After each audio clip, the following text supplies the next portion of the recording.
Kamera 1, dron, kamera 2 Spideo, stojalo za Spideo, stojalo za prvo kamero, polnilci za vse kamere, potem polnilec za dron, spominska kartica za dron, računalnik, tablica, telefon, potem so razni zvezki, kjer se delajo kakšni zapiski,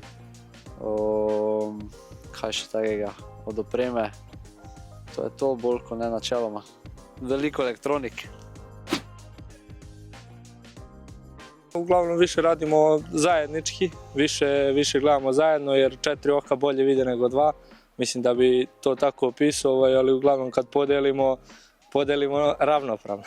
Pa pogotovo danas u savremenom fudbalu mislim da bez ovog segmenta jednostavno ne može da se normalno funkcioniše i po meni analitičari su postali pa možda i najvažniji dio tima stručnog štaba, jer jednostavno ja mislim da dobra priprema i skauting za dobrog protivnika daje već neku podlogu da možemo da se nadamo dobrom rezultatu. Što mi bolje predvidimo utakmicu i bolje odradimo skauting, to je veća šansa da naši igrači imaju mogućnost da budu bolji i da prepoznaju neke stvari koje će se dešavati na utakmici.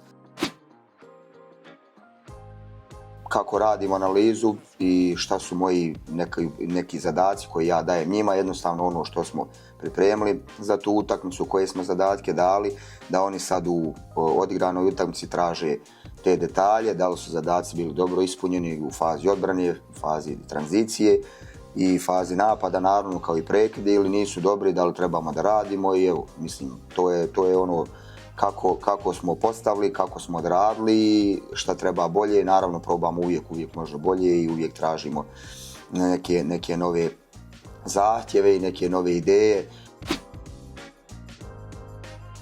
Doma se ne more več nič skriti, tu je zdaj vse pod videom, naprimer včeraj je bila tekma, snemali smo z dronom, 2 kameri sta še bile, vse napake, vse pravilne stvari, vse se vidi na posnetku. Če kdo misli, da lahko kaj skrije, danes zir ne več. Imajo še GPS-e, ki povejo koliko tečejo, hitrega teka, šprintov, akceleracij, deakceleracij, vsega imamo, tako da danes ni več skrivanja. Pre svega u ovom poslu morate imati dobro oko i pogled na fudbal i najbitnije znati šta bi šef video u toj situaciji. Mislim da morate da kao analitičar da se stavite u oči šefa i da njegovim očima gledate utakmicu da bi uradili ono što se od vas zahteva.